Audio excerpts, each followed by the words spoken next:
Good afternoon, everybody. My name is Doug Dammann. I'm one of the curators here at the Civil War Museum of Kenosha, Wisconsin. We're glad to have you with us this afternoon for one of our afternoon talks.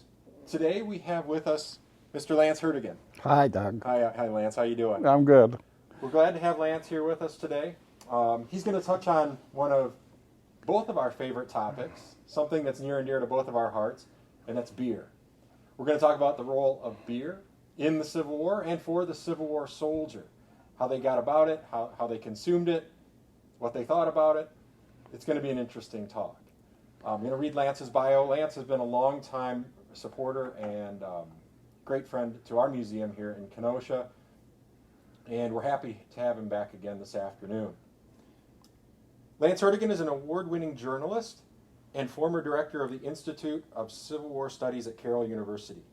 He previously worked as a reporter and editor for United Press International, covering national politics and civil rights.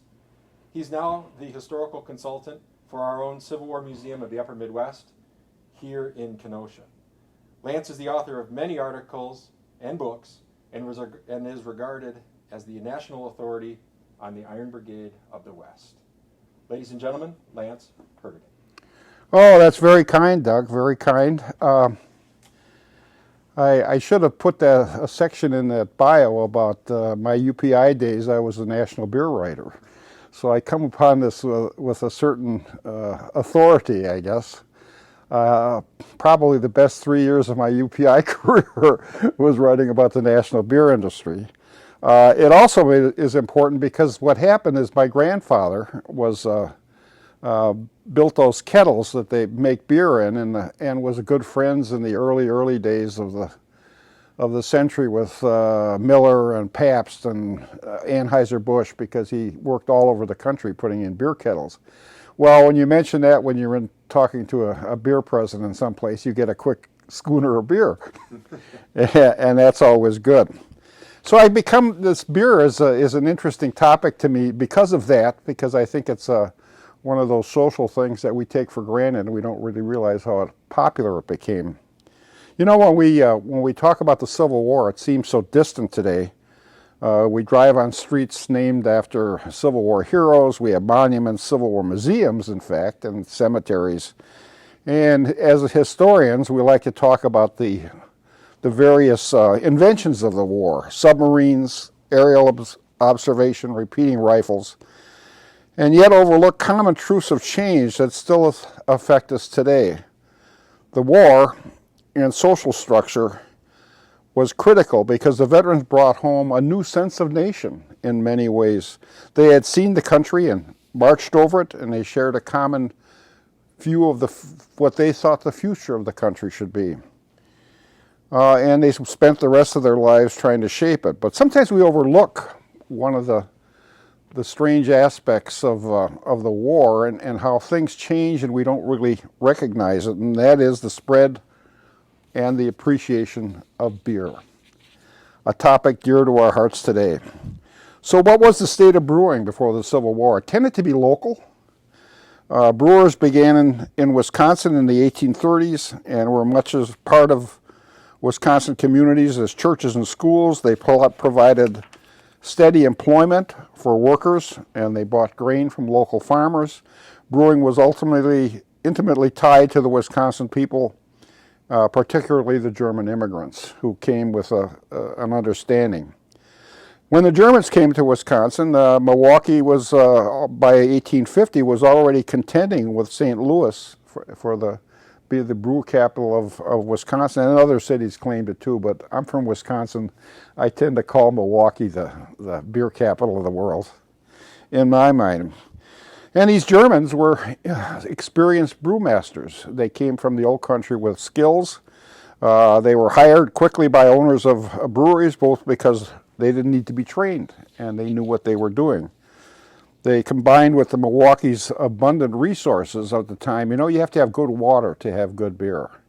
And of course, Milwaukee and the whole state is good for that. They had lumber for barrels, ice for storage, and soon Milwaukee and Wisconsin in many ways was very popular with beer. But there was also a controversy because much of Wisconsin was settled by settlers from New England, which was a stronghold of the temperance movement, a movement that I have quickly put aside and not really given a lot of consideration. At time, beers were local because they couldn't be stored. They had to be consumed quickly because they would spoil. My gosh, spoiled beer. I wonder what that tasted like. And there was no national advertising, so a local brewery can't really compete with a brewery 100 miles away because they can't transport it and ship it around. The television changed all that in the 1950s when they began to, after the pasteurization, they were stored and they could keep it and ship it and all of that, and it became sort of a national issue. But with the start of the Civil War, some 150 years ago, beer consumption began to rise drastically in the Army. The Civil War boosted demand for lager, as the Germans like to call it. I like to call it lager. Don't you like it? I like a cold lager. And they fanned out into regiments and posts throughout the country, and beer was always on their mind. The immigrants accounted for roughly 10% of the Union Army, and they had a good taste for fresh beer. So much so that on August 1st of 1862, President Lincoln, the Lincoln administration, enacted and passed a tax of $1.31 a barrel of beer. What? And it included all beer, lager beer, ale, porter, and other similar fermented liquors by whatever name such liquors may be called. Well, okay. So it was the first national excise tax on beer. The war by 1862, when this happened, was really one of grinding attrition. It didn't look like either side had taken a big advantage, and the issue was a doubt who was going to win the Civil War.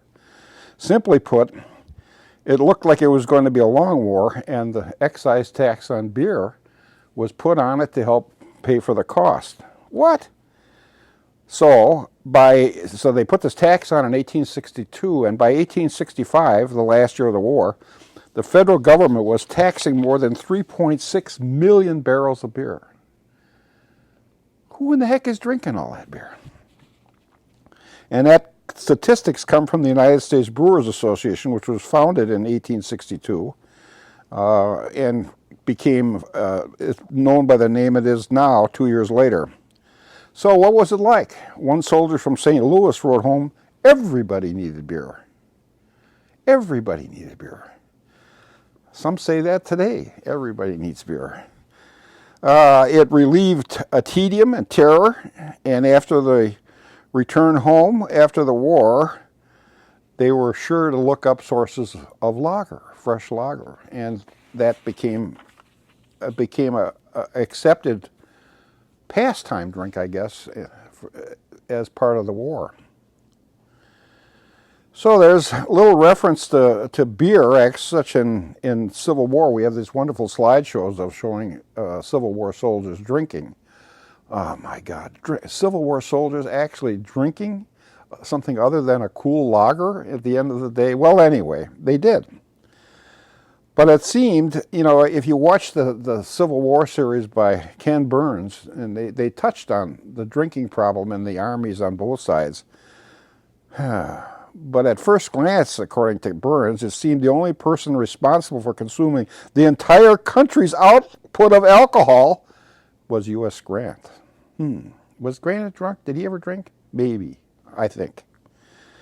Still a question gets you in a lot of stuff. So the distractions of camp routine were found. They played cards, baseball, and they drank beer. Drinking was readily made up among the ethnic groups, German and Central and European groups. He said, the Journal of one Union soldier said, among the German troops, especially beer is consumed in great quantities. I kind of like that. I hope they're paying the tax on this at all times. Beer was so prevalent that one soldier wrote home, almost everyone I know, and I do not know of an exception, drink their beer. Well, that's so where did this beer come from? They They had to keep it fresh. It was so bad that when the German companies reached Camp Randall in Madison, they had a beer train brought fresh beer every day to keep them in good spirits. Hard for a German not to have a ready source of beer. So, and then there were the people called sutlers. These were people who provided goods to the soldiers usually they were licensed by the Army. And they would, one New York soldier wrote home, he said, "I have just been, by pressing invitation, eating clams and drinking lager. My health is very good indeed." You think he was feeling his beer when he wrote that home? I would be surprised. I don't think I'd write home about I was eating clams and drinking lager. Anyway, another guy wrote about the sutler. He said, "Such nice weather, but very hot. Our sutler treated the regiment to ale, and the boys are very noisy tonight." Noisy tonight? I thought beer was a soothing drink to make you relax and keep quiet. Another New Yorker said, "On the road outside of camp was a wagon with a lager barrel, and as long as our money lasted, comfort was taken." Somebody's making money on that beer. I suspect that's true today. Of course, officers had a much easier time of getting beer. He said, but one soldier wrote, he said, "Captain Green's tent, from which the lager flowed freely." Green does that. Anyway. Another officer said that beer was a source at military hospitals. I think your dad ought to check into this. That the Confederate hospital at Richmond, he said, had a large bakery, but it also brewed 400 kegs of beer a year, and they used it as a tonic.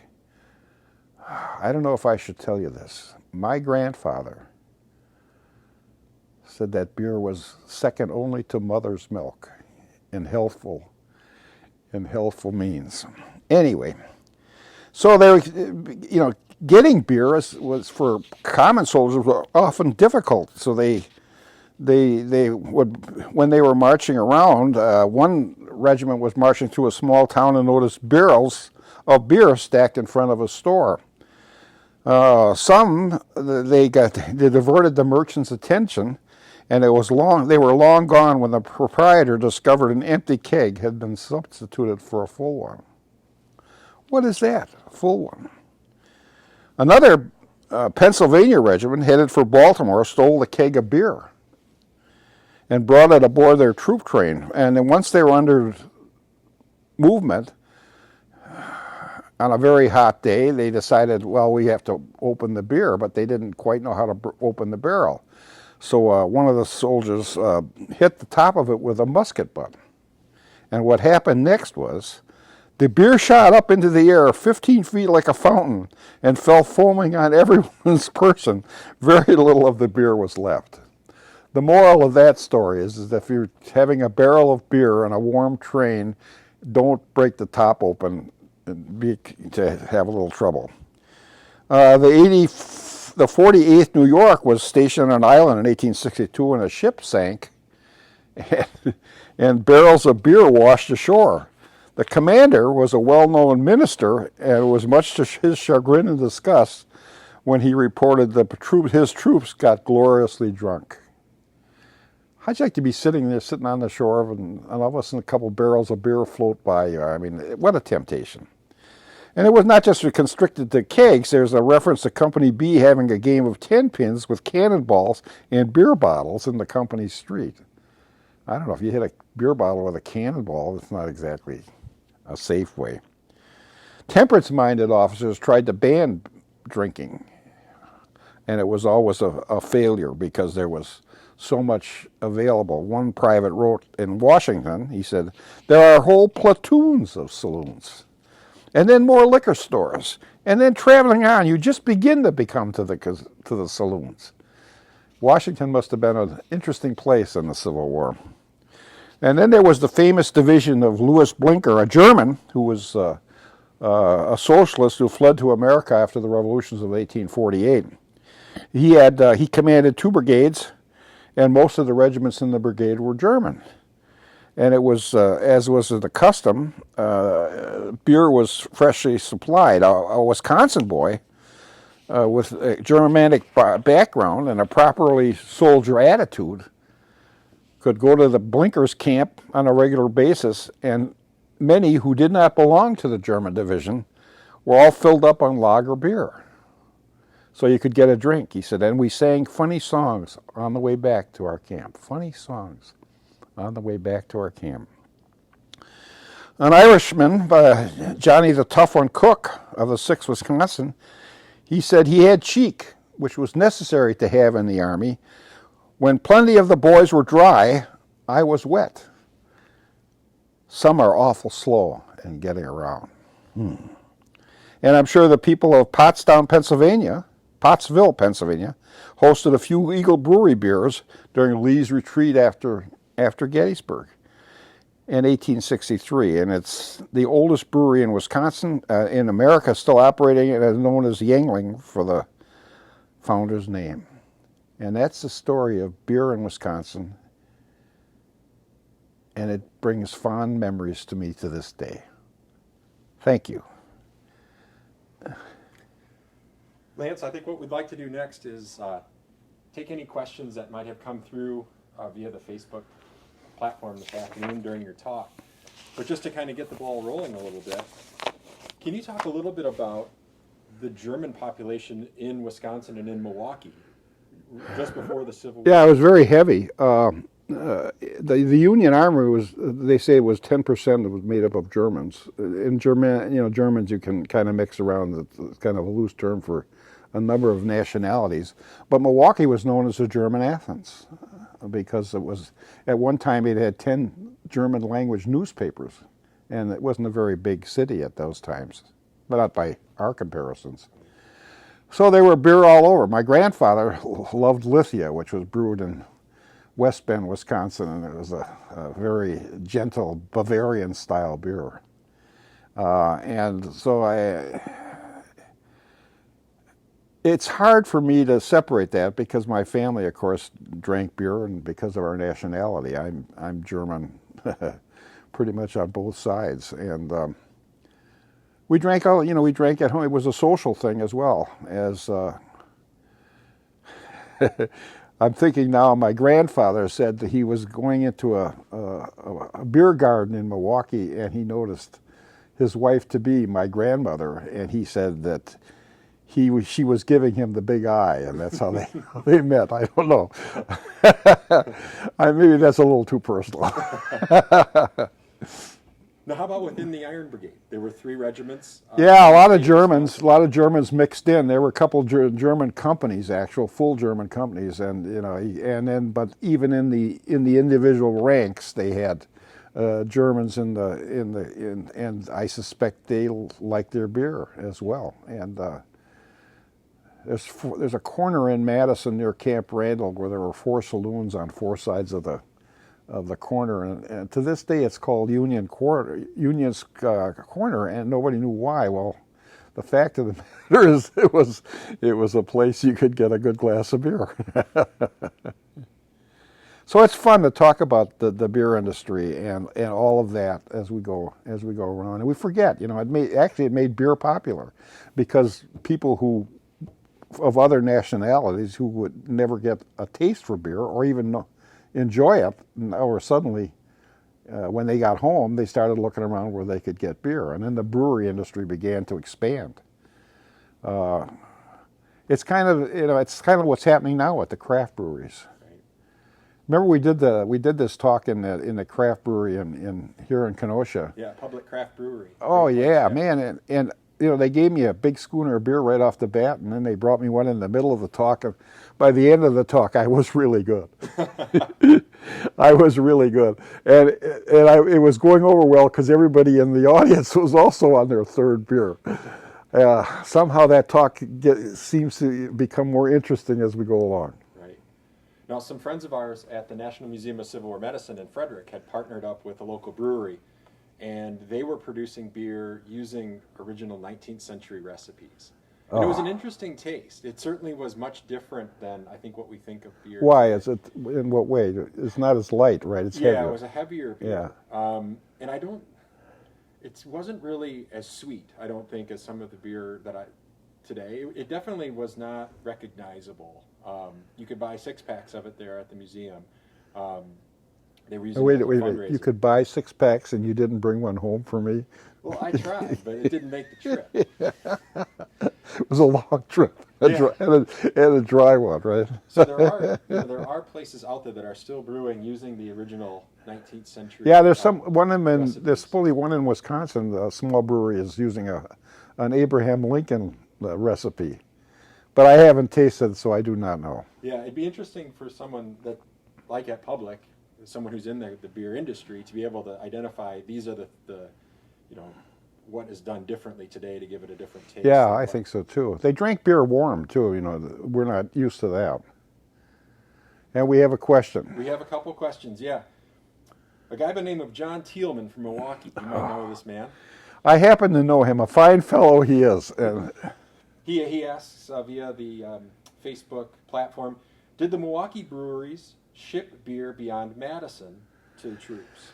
well, they could where they could, but as you have a problem with the beer spoiling, so it depends on how fast you had to get in them. That's why they had a beer train ran from Madison every day, and I'm sure they did. But it was hard for a brewery to compete within a 100-mile area, because they could get beer to those places, but they couldn't store it, and so you had to drink it fast. I don't know if that's a handicap or a blessing or a curse. Yeah, quick consumption. Hi, John. How are you? We have another question. This one comes from Carla Strand, an old friend from Carroll University. Oh, Carla, how are you? Carla writes and asks, was it unbecoming of women to drink beer at this time? I think there was probably a little of that in public, but I think in the German families you drink beer with meals, and it's not uncommon to have a beer. And I certainly, in my memory of my Germanic family, a glass of beer with a dinner or a lunch was acceptable. So no, I think women.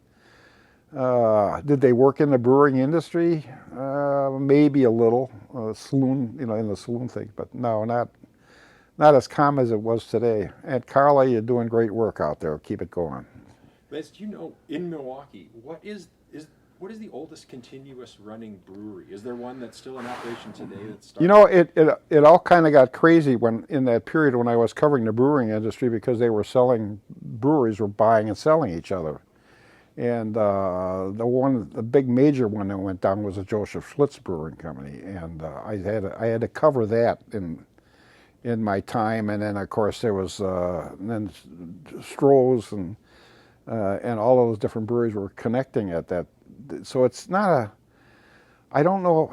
I know one thing about the Miller Brewing Company is that Fred Miller, when he came from Germany, he had a packet of yeast in his traveling stuff, and that literally they still use that yeast today, as I understand it. So times that keep changing. Yeah. A couple more have come through. This is from Gina Radon of Kenosha, Wisconsin. Do I know Gina? Do I know Gina? Were any of the breweries from Milwaukee in the Civil War service? Any of the brewers from Milwaukee in the Civil War service? Milwaukee in the Civil War service. That's a good question. I'm not sure that I know an answer to that. Or yeah, no, I don't. I know, like the Miller family, not the Mitchell family, which was not so much brewing as banking, and there are some of those there. Yeah. There was a regiment, the 24th Wisconsin, called the Milwaukee Regiment, and I suspect there were brewery or brewing people in that. Right. But if you were going to say, well, Colonel Pabst of the 37th Wisconsin, I'm not aware of that. Is the Pabst family of the Pabst Mansion fame, are they buried in Forest Home Cemetery? I think so, yeah. In Milwaukee? There's a great section of all the breweries. They have these massive mausoleum type. Our friends Tom Ludka and Margaret Bears do great tours up at the cemetery, and I'm sure that's probably part of, I think they have specialized tours there that you can go and... I'm sure there were some. I'm not major figures, so. Yeah. Ryan Schwartz writes in and asks... Hey, Ryan. Are you aware of any troops attempting to brew in the field, maybe in camp? That's a good question. I think you'd have to be in a permanent camp where they were going to be for a period of time because, the beer process, you have to ferment the dickens out of it and make it. Beer goes back a long way. I mean, the native peoples are making a beer after they learned that you fermented it tastes better. So no, I don't. I have that does not. I have no information about brewing in camp. But Ryan, I think we should maybe make an attempt to do that, is to brew some beer. Could be a good activity at one of the upcoming reenactments. We'd have, if you got a week or so to let it cook. And then our last question, this comes from Tom Arliskus, Oh, Thomas. Another great. Why do I get no? Okay, he's going to have a crazy question. Tom, this is more of a museum question. He asks, can we do another beer tour this fall with the museum?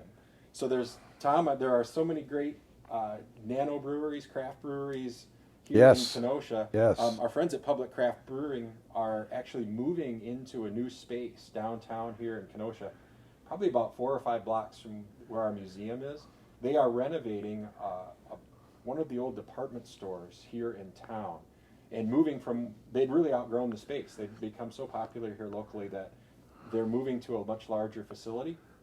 So I think, Tom, when our friends at Public Craft Brewery open up, I think we should probably arrange for a museum trip over there. I think we should. Just to check it out. Or we should set up a separate train so they could bring beer right to the museum. Ooh, we've got the streetcar, the trolley to take us. Yeah, throw some beer on the trolley and bring it over. I would love that. They were a great host for us. And it was a very friendly, happy meeting, and a lot of good friends showed up. Yeah. Well, Lance, thank you so much for coming in and joining us on this. Hey, it's always fun. It was a great talk, and everyone stay tuned. We've got a program coming up this next week on Decoration Day, Memorial Day. The aforementioned Tom Ludka and Margaret Bears will be talking about some of those Civil War veterans that are buried in Milwaukee at Forest Home Cemetery. Look for that on our Facebook platform. And then also our friend Phil Spoggy will be talking about arming Buckeye soldiers from Ohio at the next Second Friday lecture, which will be in early June. So he's very excited. Yeah. Keep an eye on the platform. We'll be sending out reminders for all of these talks via Facebook. And thank you so much for joining us this afternoon. Take care. Have fun.